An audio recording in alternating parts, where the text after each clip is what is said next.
actually want to tackle ableism. Okay. I feel we're too ableistic society right now, specifically in education. Midway switched and taken to other professions where today being a chef is accepted and parents are proud of it, right? Absolutely. Because our system did not allow for that That scope, earlier. right? Absolutely. And for an introvert to get adjusted to a new place, find your own space and your set of friends, by the time you do that, you're like, "Prang," off you go. Two major issues. One is learning disability, so special needs children, and mental health. I think these two need to be addressed. Technology, I think I was very happy with that. You scan the paper and you get the comprehension part of it. Okay. Yeah, the pen that you were talking The about. pen, you just do it and it'll just give you the comprehension part. So I'm sorted. And does it do it in all languages? Hello and welcome to yet another episode of the ReSchool Podcast. And today, once again, we have two amazing guests who are going to take us through the journey of what is it to be in a school today and decades ago. So, to begin with, we have with us Uma Oza ma'am, my mentor, my go-to person, and my solution to all the large problems of life that ever existed. And there's Deepa Raja ma'am. She's an educator for special needs, and her love for what education should be like is just brilliant. Before I say more, I'd love for you guys to introduce yourselves to the audience. So, hello everyone, I'm Uma Oza. Okay. Yeah, I have been in the field of education since 4 decades, love what I do, and my ikigai is to make a difference in the way children and adults perceive and experience learning. Okay. Personally, I am a work in progress, a student of Vedanta. Okay. Thank you. Thank you Great. for calling me, Meena. Thank you for coming over. It's our pleasure. I'm Dr. Deepa Raja and I'm a special educational needs consultant. I've been a medical practitioner myself, and then I got into this when my son was diagnosed at the year, when he was 4 years. And since then, I'm just into making schools more learning difficult friendly. And I just believe in one thing, early diagnosis is early intervention, and then you bridge the gaps as early as possible. Thank you, Meena ma'am, for calling me right now. It's a pleasure to have both of you. So, before we begin talking about the schools today and the world of work, tell me, what was your schooling like? So, what was it to be in schools, and today you stand as the teacher and you're educating hundreds of people and all of that. But what was it to be a student? You go first.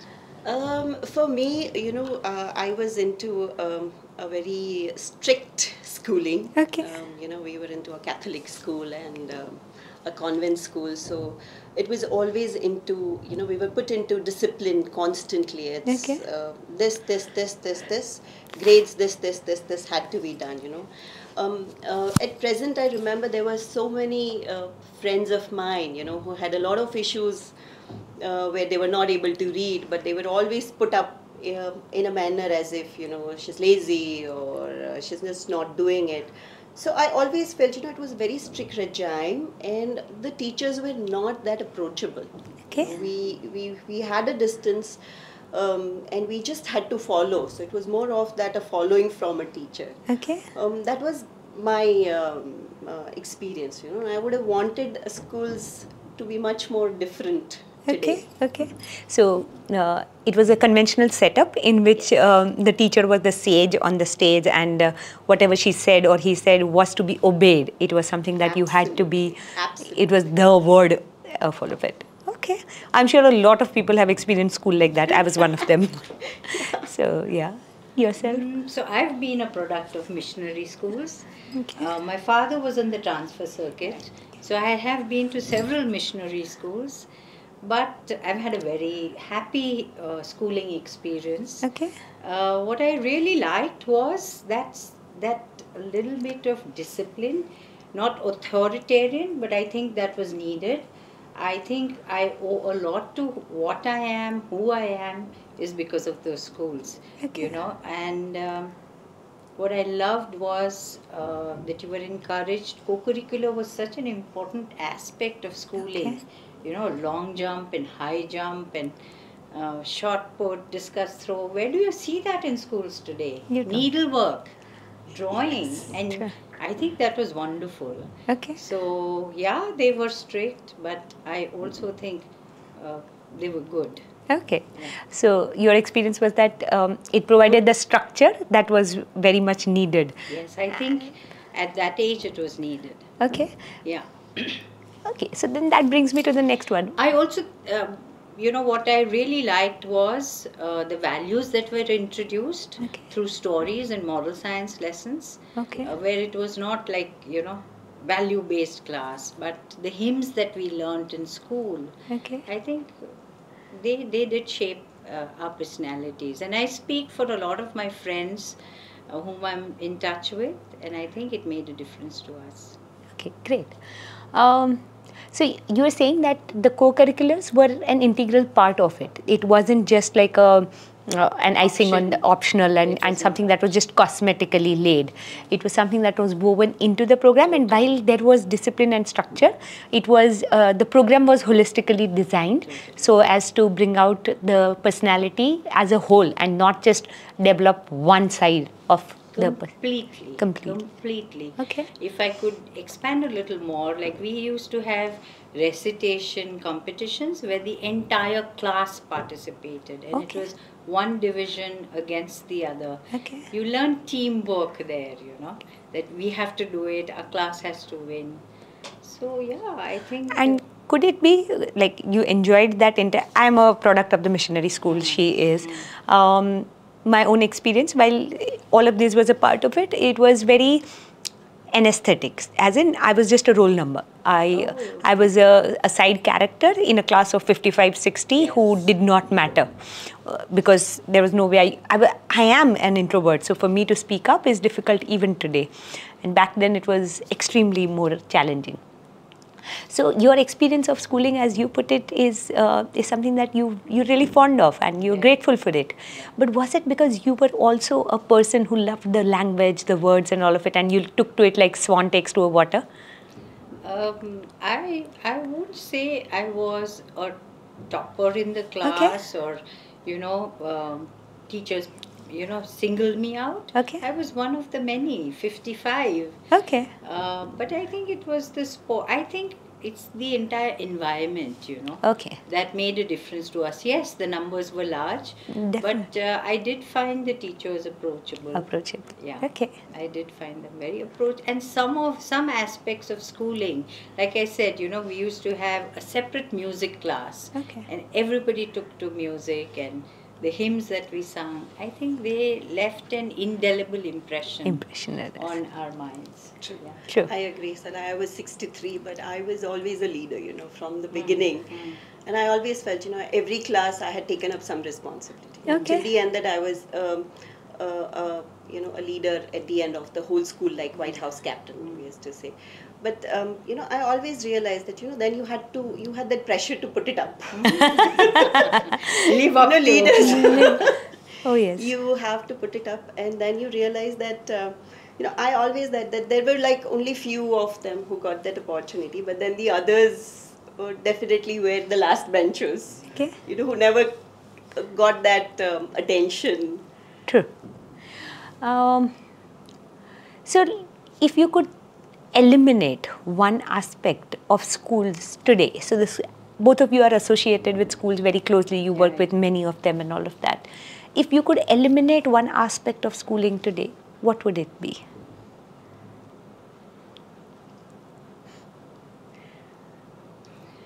You can. I would say the whole attitude of parents towards teachers. Okay. And teachers have to be answerable. Teachers have to be accessible all the time, questioning the teacher all the time. I think that is something that I would definitely think needs to be eliminated. Today, parents do a lot of research before they seek admission in a particular school. True. So it's an informed choice that they have made. And having made that decision, trust the school and the management. This is something I truly believe. Okay. That trust them, and it's become a kind of a service industry which I don't like. Okay. So you would want to remove this idea of paying for that service in such a manner that you become demanding of it and saying that the languages of demand and right. True. Yeah. I think there is lack of respect for the teachers and for the management. Okay, great. And what is it that schools could do differently for that? Have the schools also done something to lose that respect? Pander to the parents. So I know schools that the child is absent and they'll walk up to the management and say, give us the notes, and they'll Xerox and give them the notes.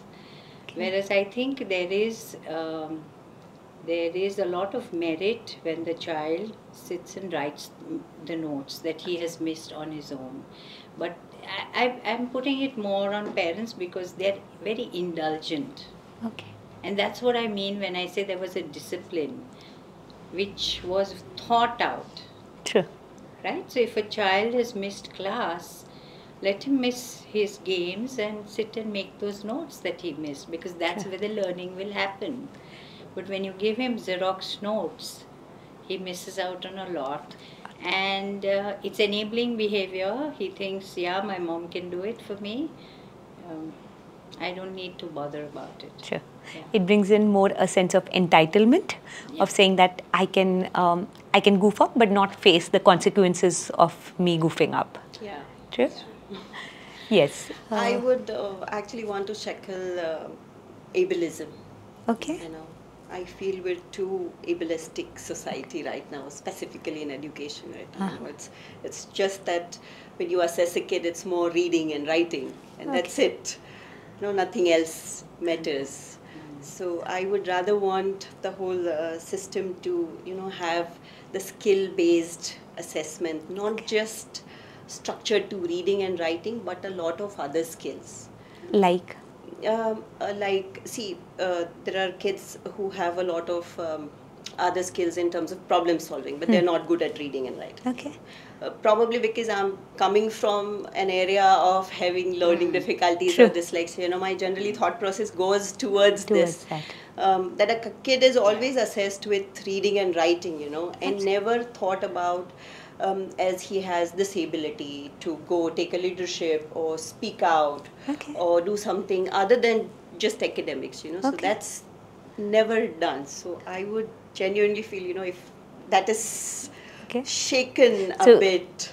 If schools could assess more than just the academic accomplishments of a child and look at the child more holistically, that is something that you would want to change in the school? Yes, and more inclusive. There's hope, because with AI coming in, we are going to be forced to look at assessments and evaluations. Agreed. It's got to move away from paper and pen and pencil. Absolutely. Right? So there is hope. There will be more vivas. In fact, AI is going to not only displace jobs, but we'll really have to rewire and retool, rethink reschool. Assessments. Reschool. Yes, we'll have to reschool. Yeah. I'm putting in my bites. I think you rightly see it, even there will be a lot of vivas. If a person is not able to write, they're going to be... So we have, mainstream has moved to skill-based education. True. Right? We are focusing more, moving away from rote learning. But the assessments which were supposedly targeted at enduring understanding will also have to now change. Yes. And while in mainstream, I think the world of work has moved a lot more to skills than the schools have. Yeah. So in my understanding, the schools are still laggards in terms of adapting to that change. The world of work is demanding a lot more skilled employees. Absolutely. Today, for us to find a skilled teacher, a skilled videographer, a skilled janitor, that also is missing. But as schools, I think we're very focused even today on that sheet of mark sheet that comes our way. You know, Meenal, I was in Rajasthan recently at Central University, Rajasthan. We were in a place called Barasindri. Okay. And close to that is Tilonia. Okay. And Bankar Roy has set up The library. Barefoot Oh, College. Barefoot College. Okay. Which does not have PhD faculty, but artisans. And a that's beautiful what we place. need in schools now. True. Yeah, don't necessarily need those qualified Exactly. academic degrees, but people who can, you know, actually teach the skills. Yes. Yeah. So And hopefully next time when we do this podcast, we will have your students doing this with doing this. Wow. Learning Good on luck the to all job. of you. Learning on the job. Actually, why Yes. not? Because this is what I'm sure some of them aspire to do. Absolutely, right? absolutely. Become videographers, filmmakers, Editors. And what better than that? Then this.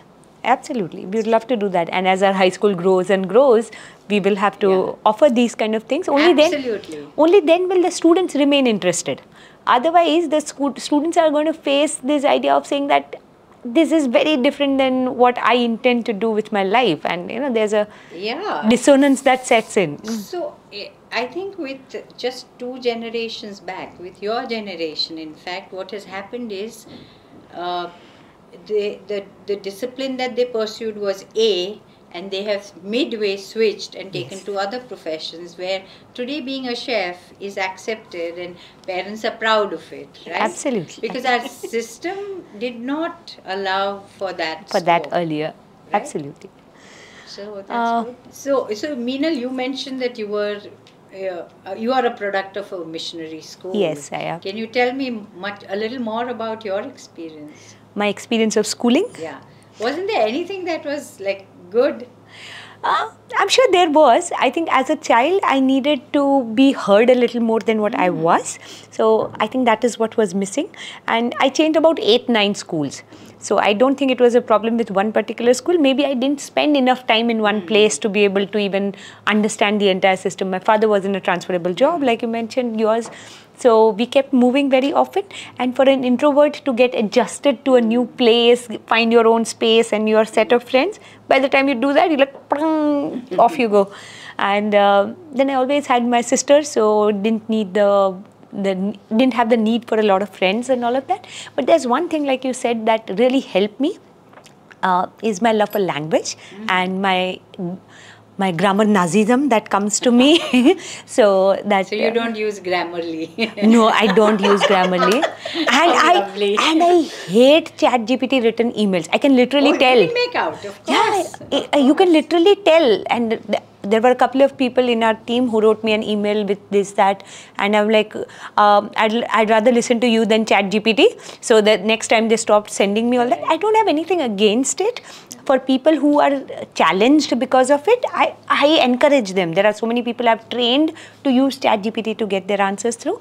But for somebody who understands the language, I think you should be able to use it to voice yourself. So yeah, that was what my schooling was. Yeah, but you know, since you mentioned ChatGPT, AI is here to stay. Oh yes. Just the way the calculator is. Right? So we need to harness it. Absolutely. Right? There's no point in trashing it, but how do you use it? And how do you still continue to be original? Absolutely. I think we need to have workshops. On that. Authenticity. Yes. We will need more authenticity. Yeah, totally. So, yeah. Yeah, so with regard to assessments, like both of us were discussing, like, did you have, when you were young, any, what was that one thing you would have wanted to change in those assessments when you were young? Assessments particularly, I think I hated this idea of learning from the textbook only, and especially learning language through a particular chapter. Today I find it ridiculous to have a child learn a particular chapter and answer those questions. the whole idea of learning a language is that you should be able to transact in it in unknown circumstances. Restricting that learning and probably learning about history through just the timeline was a very sad way of learning. I enjoy history is something that I learned only later on when I started to read more books and started to gather more context about how we are built. So I think we got a very dumbed down version of what education should have been. We got a very abridged idea of, instead of developing, I don't think we received education per se, we were schooled. We got good school. So yeah, we were schooled but not educated. Yeah, we were schooled. Yeah, so civics was a subject one would hate. Absolutely. But when I started teaching civics, I used the newspaper. Okay. And I remember I was teaching at Xavier's in Ranchi, and all the boys used to love it. Because it's so relatable, you know. I used to hate civics. I said, oh God, I have to teach this. And I said, let's make it fun and interesting. Yeah. But I don't again blame the teachers, because it was a system. Absolutely. That didn't allow anything else. Right? There's never one individual to blame, or maybe I personally also believe that was the need of that hour probably. See, when there is a first generation learner who's coming to the school, if you overwhelm them with literacy, numeracy, larger thinking, rational thinking, open-ended thinking, that child is going to go away. India lives in multiple centuries, and our education system also needs to live in multiple models. We cannot have one size fits all as the answer. So tell me something, Deepa. You work with children of special education needs, etc., etc.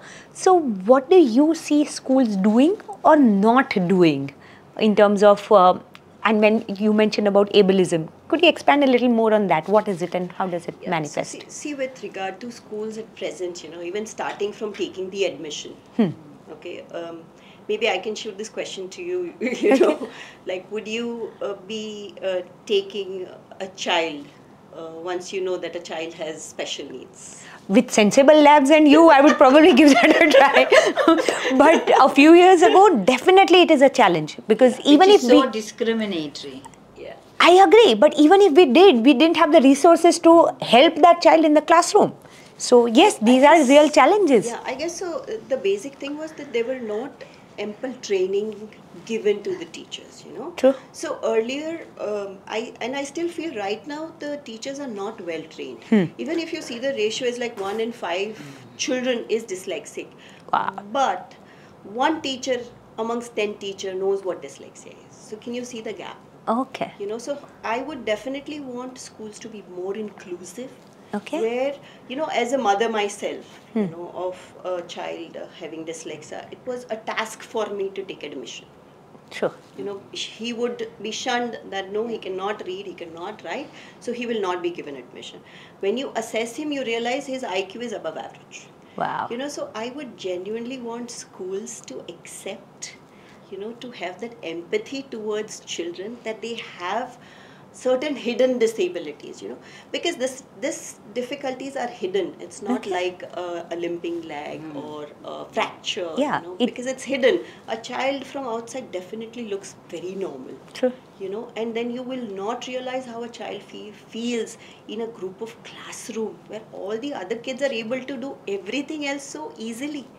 But even decoding one word is so difficult for them. So I feel that the schools really need to give a lot of weightage to training.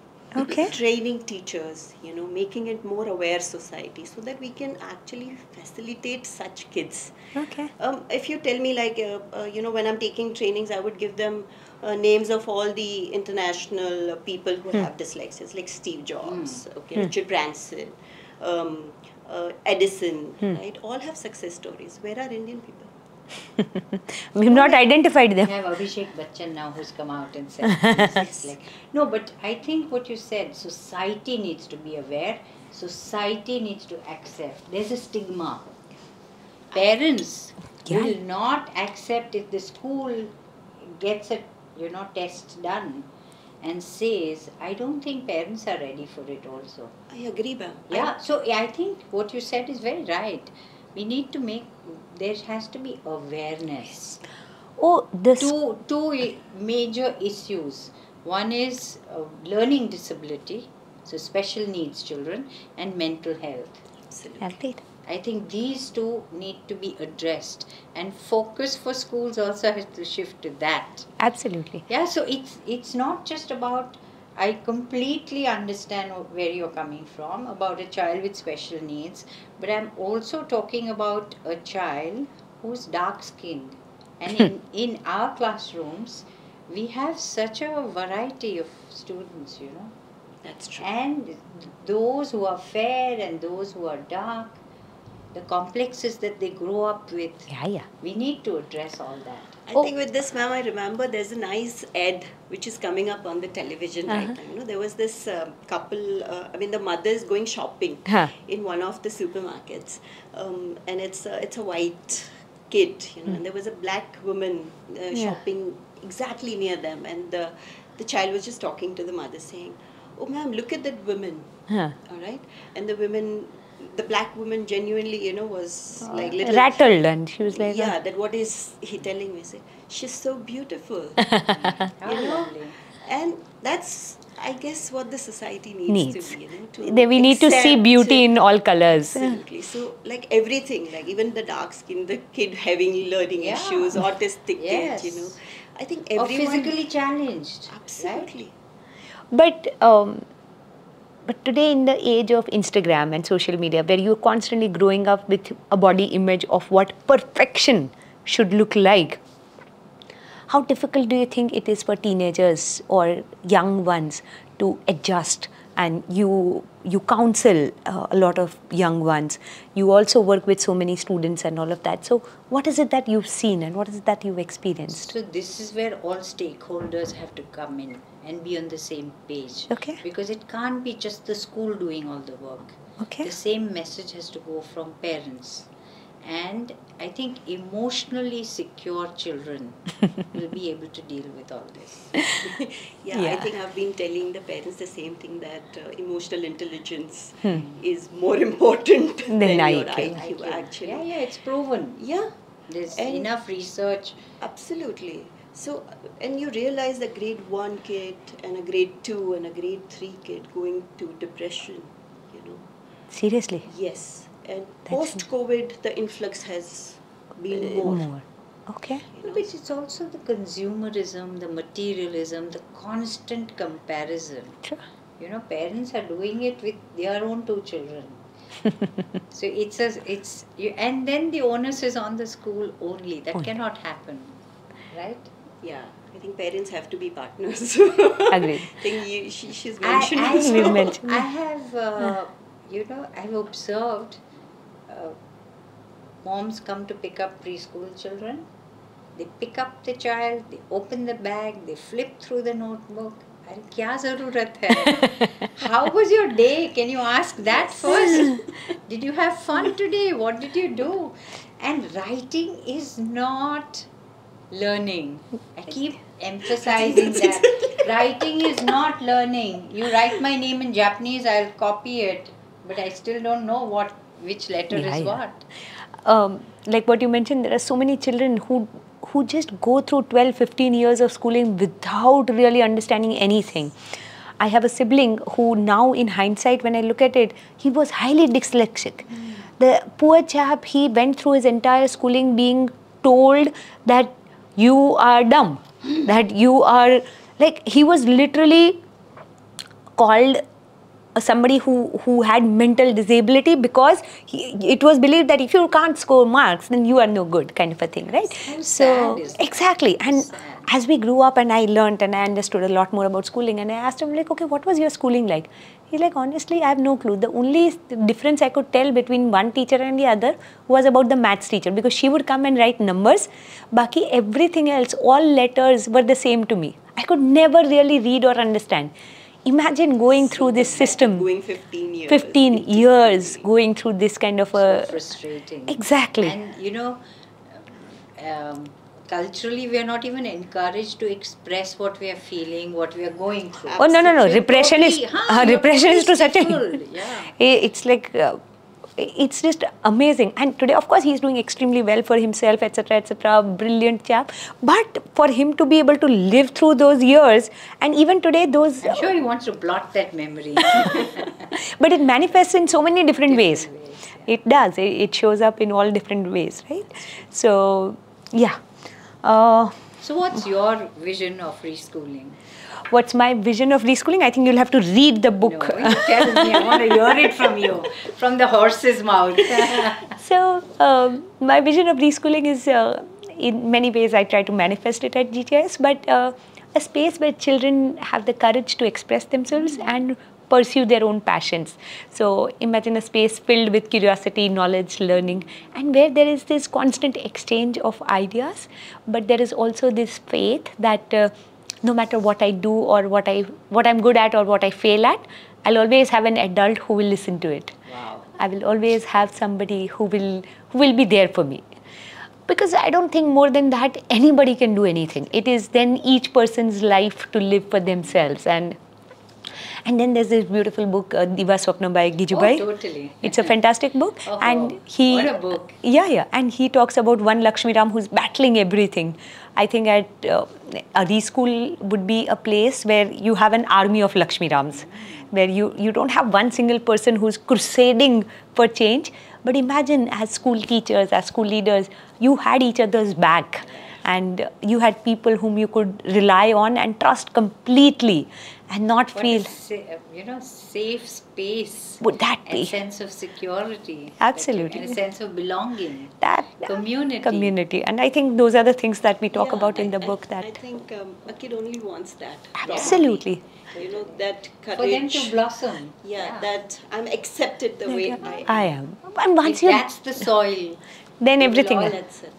That is all that is needed. And I would just add one more thing. They need to learn to celebrate the differences. True. I think that's very important. And with that, moving forward, are there any questions from the book that you would want to ask me? Is there anything that you would you would like me to answer about, specifically about why this, why that, anything? Oh, you have a copy. Oh my God, somebody's come with notes. No, I've kept out what do you mean? I never knew this was coming.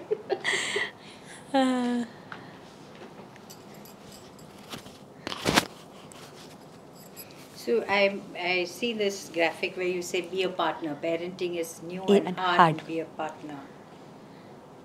What do you expect parents? How do you expect them to be partners? I expect schools to be partners for parents more than parents being partners for schools. I think the school's role earlier was simply to send homework and expect the parents to kind of comply with it or send the children to school and all of that.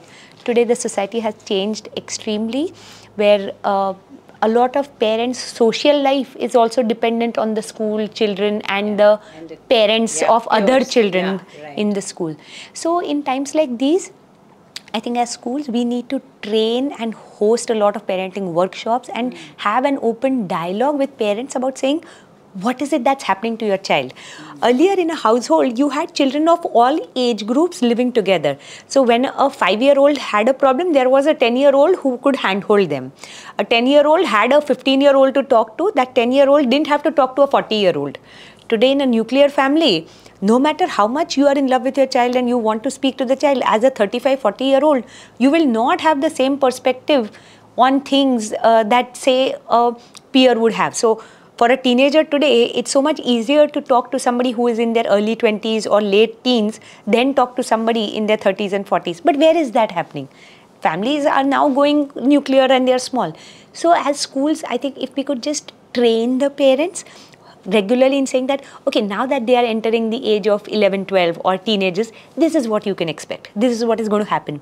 Dating is going to be a part of your child's life. There will be infatuation, there will be heartbreaks. And those heartbreaks don't need to break your heart. You don't need to come shouting at the school, कि हम ये सिखाते नहीं हैं. There are times. ये हो रहा है आपके क्लास में. हमारे क्लास में. So it's like, there are times when we have to say, if we have a sex ed class and all of that, we have to literally not tell the parents. Otherwise, children would remain absent. Thankfully, our school, we created a don't culture. where that doesn't exist. But otherwise, there is resistance to that itself. That please don't educate our children on all those things. So having that dialogue of saying that, what are you sending your children to school for? Please let us do that job. To build those bridges is what I mean by being a partner. I think I also liked what you'd written on assess the teachers. I was about to, in fact, okay. Assess in what sense and where? What are the areas? I flipped through it in that popped out for me. I wanted to ask this morning. I said, oh. So, see, a teacher joins a school with a certain degree or gives an interview or something like that. And then we assume that the teacher is doing a good job, decent job, as long as there are no parent complaints and as long as there are no, as long as the result is okay and all of that. But how do you know that that which is being transacted in the classroom is up to the mark or not? Who is really giving feedback to the teacher and telling them that this is where you need to improve and this is what you need to do? And that's something I learned from Uma ma'am, the granular feedback that she would give and the level of detailing that she would have. The first time I saw it, I was amazed. I'm like, ek classroom mein itna sara hota hai. That was like, it literally hit me. And that is when I realized the power of giving feedback immediately. So when you're working with teachers, if you told them that there will be assessments for you, darling, and you will be learning these things. And if you inform, you can't pull an assessment. You can't suddenly tell a teacher that, hey, good luck, today I'm going to come in and check. It shouldn't be a surprise check. There are schools in which there will literally be like a coordinator or a principal that walks out and it's like surprise, you know, that's more like a flying squad effect. I don't think that is assessment. That's just about being snarky. Assessing the teacher is literally helping them see what their career path could look like, which are the areas that they need to develop in, and what is it that they need to do in order to get better at the craft. So, yeah, assess the teacher as well, so that the teacher also knows what is it to assess the child. And it's a feed forward. It's a feed forward. Yeah, I mean, I was just talking to a But you do, you do introduce reflection, right? Yes, we do. Because that's the first step. Yeah. There's no And assessment. half your job is done. If the teacher reflects on how her class went, 9 times out of 10, she's going to tell you, or he's going to tell you, Oh, I goofed up here. I need to do I better. could have done better here. Yeah. And then it's a constant process. Yeah, right? Absolutely. So Yes. I was just talking to one of the teachers, and I mean, generally we have a habit of taking teachers with B.Ed qualifications, you know. So you take a teacher with B.Ed and there's just a small chapter on special education. That's it. Alright, so there's nothing. So again, the schools will have to give a lot of training to teachers on all the subjects. Exactly. You know? So even if they're a B.Ed qualified, they hardly know about things which are very, very important in a day-to-day life. If only our degrees actually reflected skills. They don't. Unfortunately, we meet so many people who are highly skilled, don't have the relevant degrees, who have the degrees but absolutely lacking in terms of skills that should be represented by having those degrees. So, and hence a lot of parents are also finding it meaningless to push their children to any other profession than the so-called doctor, engineer kind of a thing. So while there is a rat race for getting into IITs, there are millions of seats which are going empty in local engineering seats. Because the parent is a very wise consumer. The parent knows that this is a scam, that, you know, this is not going to get me anything. So, yeah, it's a sad state that our education system is in, and I hope we can fix it, because for India to achieve the dreams that we want to, we will need a robust education system. And when ACER report comes out with 30-40% of the class not being able to read at grade 3 level, it's saddening. It's like, hello, in your vernacular language, if you can't do this, then imagine what's probably happening in the classrooms across. So, yeah. So it's not just for kids to strengthen the strengths and weaken the weaknesses, but I guess it's the same for the teachers also. Absolutely, absolutely. And with that, we move to the rapid fire segment.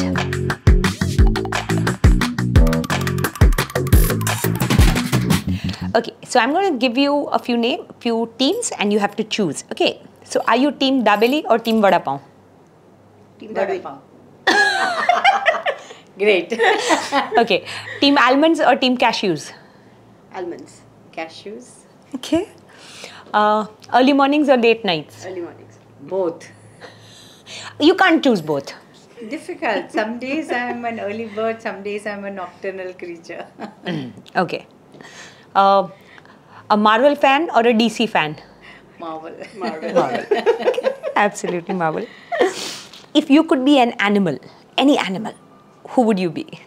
Lion. Lion. I would be an elephant. Okay.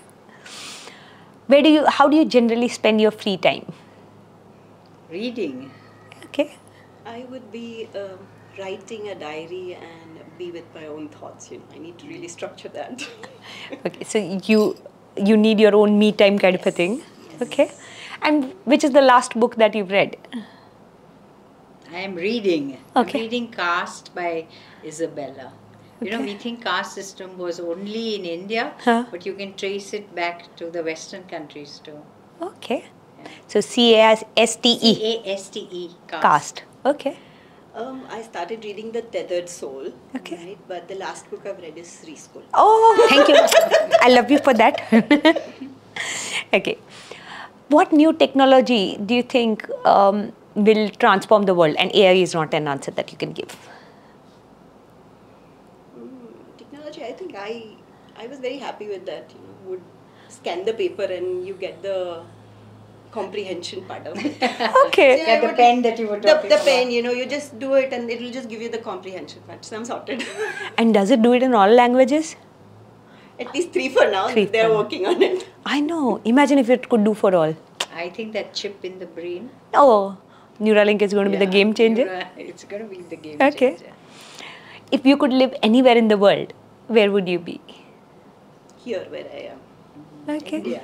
India. India for sure. Yeah, I could be in a different city, Uh-huh. but yeah, India. Yeah, so where?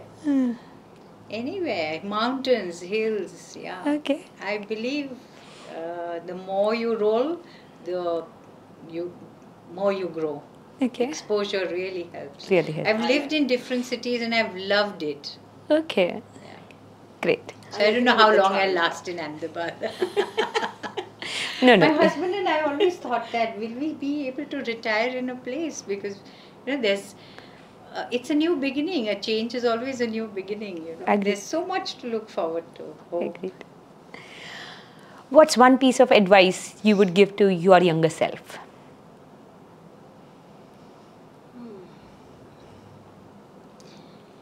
Go ahead. Be more kind to yourself. Do not expect too much out of yourself. Okay. Be humble. Be kind to yourself. Okay. It's very difficult for me to say that. Honestly, I have no regrets in life, because when I look back, it's a learning. So, nothing really. So there's no advice that you would want to give? No. You're happy with the way things have turned out and all of that? Yeah, there's learning. Okay. So, if they've not turned out the way I wanted, there's something for me to grow from that. So, I won't change anything, really, honestly. I'm sure. I honestly believe that, and I think that's the way it was meant to be. So things that don't kill you make you stronger kind of a thing? Absolutely. Absolutely. You said it. And you are doing whatever you're doing, but if you had to choose a different career or you had to look at something else in life differently, what would you be doing? Is there any other career path that you considered, say, when you were young, or something that you wanted to be but couldn't? I think I would have been a pediatrician. Okay. I was anyway specializing in kids. In kids, okay. In medicine, when I was studying, I Right. was taking a path towards pediatrics. Towards pediatrics. Okay, great. I think I would have gotten into more process work earlier. I started process work training much later. Okay. So more in 2007. All right. I would have started earlier. You would have started. Had I been introduced to nonviolent communication and theme-centered interactions and the process work labs, Okay. I would have started that much earlier, because I think that's where my growth happened. All right. Yeah. Great. Well, that's it What from... about you? So do you have any I question? want to No, I know want the about you. question. Yeah, how is it that you got into teaching, and is this what you would have chosen for yourself? So I'm an economics student by education, And no, this is not what I would have chosen. My mother was the one who started with schools, and I finished up my masters and all that, and I was in Ahmedabad back then, and I was engaged, about to get married. And then my mom walks up to me one day and she's like, listen, English medium man nathi khabar padti, it's difficult for me, can you help me out and all of that. And then what do you do when your mama comes up and says that? You kind of start. And then schools are a place, once you start, you don't leave, right? It's then something that just captures you completely. And I also think schools are this laboratory in which anything is possible. You have like an army of students who are just looking up to you for orders. Tell us this and we will get it done, kind of a thing. So yeah, since then been with schools forever. But would I have chosen schools per se had this not been happening? Probably not. I would have been either an economics professor, something. So I would have pursued the world of economics abroad or something like that. Or even if I had not looked at economics, I was very interested in event management, event planning and all of that. So I enjoyed that bit as well. So I would have probably taken that up. I don't know. But yeah, such is life. You're doing a wonderful job of what you're doing. Thank you. And I think with schools, there's no boredom.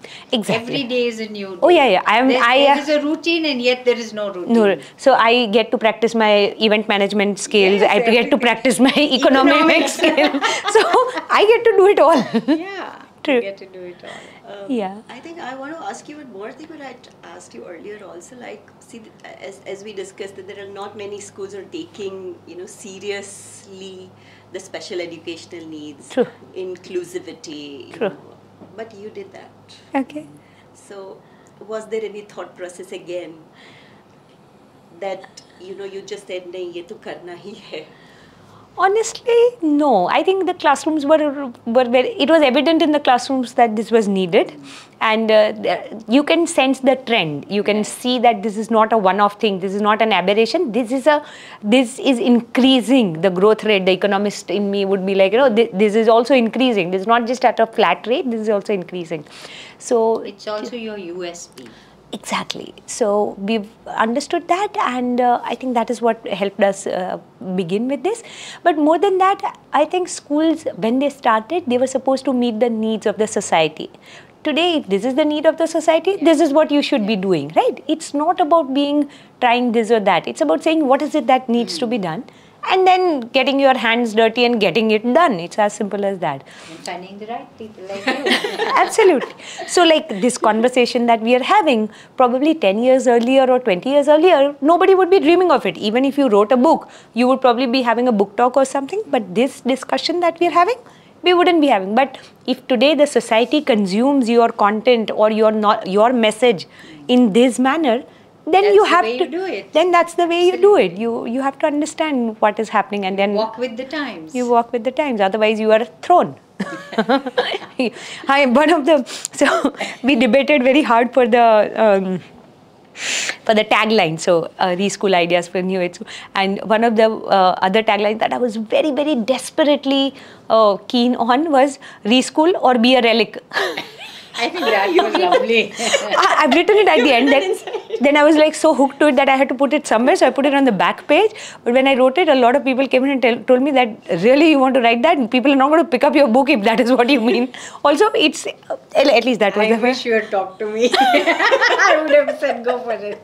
Yeah. New age school is fine. It's fine.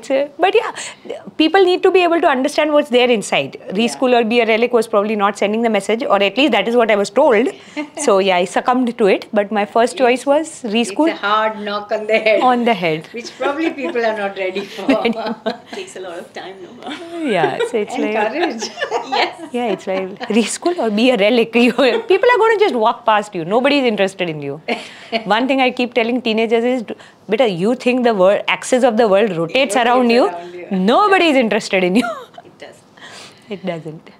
Well, Yeah, anyway, thank with you. that, it was a pleasure having you all, both of you here. Thank you so much for coming, and this was a great conversation, and I'm so glad we get to talk about all these things.